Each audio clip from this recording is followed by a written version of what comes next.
Bonjour à tous, aujourd'hui je vais vous présenter la troisième ronde, l'analyse de ma troisième ronde du tournoi LAN que j'ai effectué donc il y a bientôt une semaine.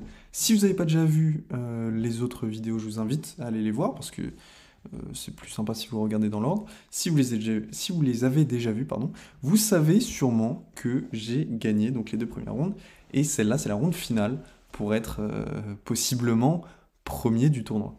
Et alors, ce qu'il faut savoir juste avant, petit aparté, c'est que j'avais discuté avec mon adversaire avant de faire ne serait-ce que la première ronde du tournoi. Et il m'avait dit qu'il était à 2100 et quelques sur Chesscom. Et donc ça m'avait fait un peu peur parce que moi ça fait très longtemps que j'ai pas joué en rapide. En rapide, une fois que j'avais atteint les 2000 lots, j'ai arrêté, je suis passé en blitz. Et en blitz récemment, j'étais passé de 2000 à 1700 et quelques, enfin une grosse chute. Et je stagne actuellement autour des 1750 et quelques. Donc je me suis dit, si j'affronte cette personne, est-ce que je suis vraiment de taille à le battre? Est-ce que au final, j'ai pas perdu mon niveau?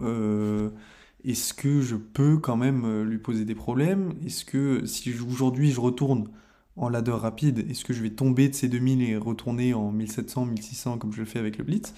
Je ne sais pas. Donc déjà mentalement c'était compliqué. En plus avec toute la fatigue, c'est quand même assez prenant de faire 6 heures d'échecs d'affilée par jour et d'entamer la troisième ronde vraiment fatigué comme ça. Mais je me suis dit, on va y aller, j'ai les blancs, et on va faire ce qu'on peut. Donc, j'ai entamé par cavalier F3. Il a enchaîné sur D5, j'ai fait C4, et là, premier coup que j'ai trouvé directement un peu bizarre, c'est ce fou F5. Fou F5 que j'ai, je pense, jamais vu dans mes parties en ligne. C'est pas bon. Je saurais pas vous dire pourquoi c'est pas bon. J'ai senti que c'était pas bon non plus, mais l'ordi déteste. L'ordi dit même que ici c'est plus 1,2 après Dame B3, pardon. Bref, ici je prends tout simplement, je viens défendre avec mon cavalier le pion, défendre entre guillemets parce que il peut très bien reprendre du cavalier et puis de la dame, et prendre du cavalier. Ici je vais pas prendre, pourquoi je vais pas prendre? Parce que on peut voir ici qu'il a développé une fois, qu'il s'est déplacé encore une fois pour prendre le pion. Si il se déplace encore une fois pour faire un échange, non seulement je vais solidifier ma structure, mais il aura fait 3 coups pour perdre son cavalier. Ce qui est un peu une espèce de perte de temps. Donc je me dis, je vais continuer avec mon développement tranquillement, je vais jouer G3, ensuite je vais jouer fou G2, et ici je vais prendre avantage de ce fou qui est mal placé. Je vais tout d'abord l'enfermer entre guillemets avec ce D3, vous voyez il a vraiment plus trop de cases, il peut juste aller en G6 ce fou, et je vais pouvoir le récupérer soit en allant avec mon cavalier en H4, soit en allant en D4 avec mon cavalier. Mais ici, j'ai préféré D4 parce que mon cavalier sera beaucoup plus centré, et vous allez voir qu'on va poser des problèmes parce qu'on va aussi s'ouvrir cette diagonale blanche que mon fou contrôle. Donc ici, je suis vraiment bien dans l'ouverture, je suis content de mon début d'ouverture. Et donc, je vais jouer ce cavalier D4. Et comme vous voyez, on a tout de suite des problèmes sur ce cavalier et ce pion, et aussi, tout simplement, sur ce fou. Donc il va échanger une fois, je vais reprendre, ma structure est totalement solidifiée, je suis très content. Et là, comme vous pouvez le voir, j'attaque non seulement son fou, mais j'attaque aussi son pion. Et donc il vient défendre son pion, mais je prends son fou, je suis très content, j'ai la paire de fous. Toutes mes pièces sont plutôt harmonieuses, je sors ma tour en B1, je viens attaquer son pion en B7, il le défend, je rock tranquillement, je suis content. Il va juste falloir que j'avance gentiment dans l'ouverture jusqu'au milieu de jeu. Là, on est sur la fin de l'ouverture, début du milieu de jeu.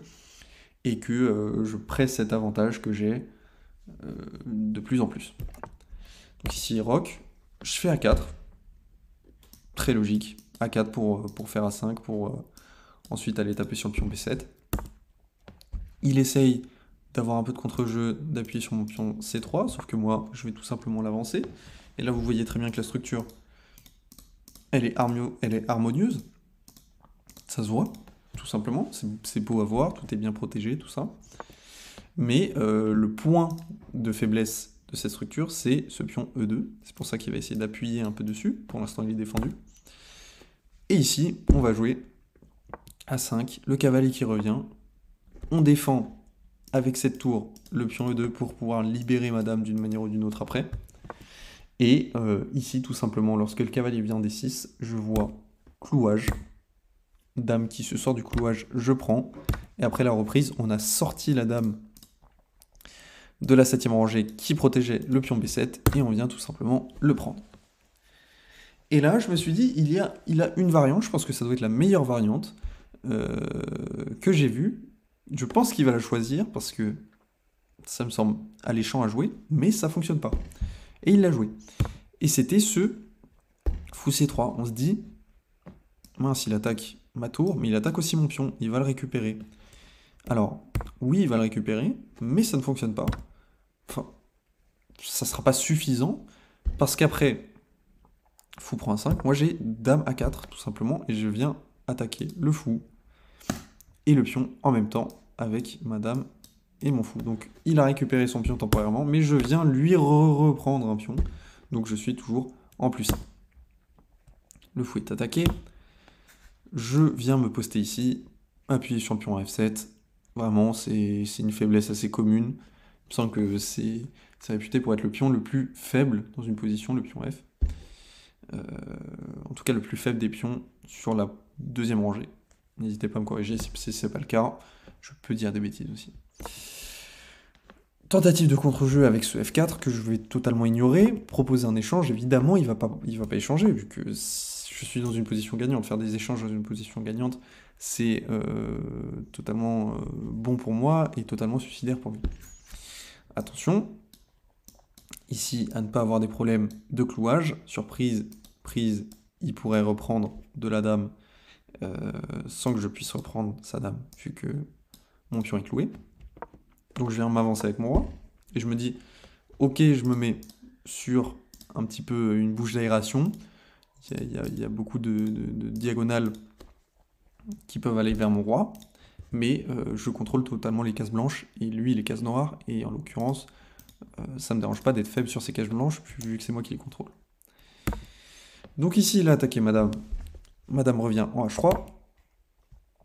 Il vient faire dame G5, et je vois clairement qu'il veut sacrifier, je pense. Enfin, je ne sais pas si c'était vraiment son idée, mais je pense qu'il voulait clairement sacrifier ici.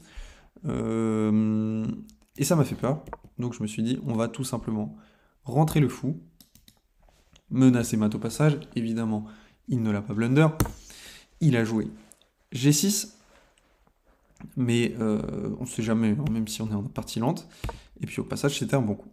Je vais développer ma tour qui n'est pas encore développée, il développe la sienne, j'attaque sa dame, il défend, moi je fais des échanges, je suis très content de faire des échanges, vu que je suis gagnant, tout me va. Tac, je viens sortir madame, essayer d'attaquer peut-être la tour. Là, je menace prise, prise, et dame prend la tour. Il vient faire échec. Je me dis, c'est bizarre comme coup, est-ce que c'est un pion gratuit? Je calcule les variantes, tout ça. Je me dis, oui, c'est tout simplement un pion gratuit. Je prends. Je ne me laisse pas déstabiliser. Donc voilà, malgré les lots de mon adversaire, je me dis, tout va bien. Il vient menacer de s'introduire en F2, donc là il faut faire quand même très attention, et je me suis dit, je vais jouer tout simplement ce coup G4. Ici G4, je défends en F2, et je veux, pourquoi pas plus tard, avoir mon fou dans une position idéale sur D5, pour taper sur F7, et ma dame sur F6, qui défendrait en même temps le pion F2, et attaquerait ce pion F7 en plus. Donc son seul avantage, sa seule menace dans cette position, c'est son pion A, qui peut aller à dame, donc il faut faire attention. Il faut que je me dépêche de conclure un petit peu cette partie. Donc je m'en vais. Alors pourquoi mon roi vient en G1? Tout simplement parce que j'avais calculé ça. J'avais calculé, je vous l'ai dit, ma position la plus désirée ici, pour moi, c'est vraiment d'avoir le fou qui tape sur F7 et la dame qui vient taper sur F7. Mais j'avais vu prise, prise, prise. Et là, tout simplement, il vient récupérer ma tour. Ça marche pas exactement, parce qu'ici, j'ai dame F6, et je menace des mates. Donc c'est plus compliqué qu'il n'y paraît. Donc je disais oui, donc j'ai pas vu que ça marchait quand même fou D5, donc j'ai décidé de faire d'abord roi G1. Pour mettre mon roi à l'abri. J'ai fait donc ce fou D5, il a pris, j'ai repris.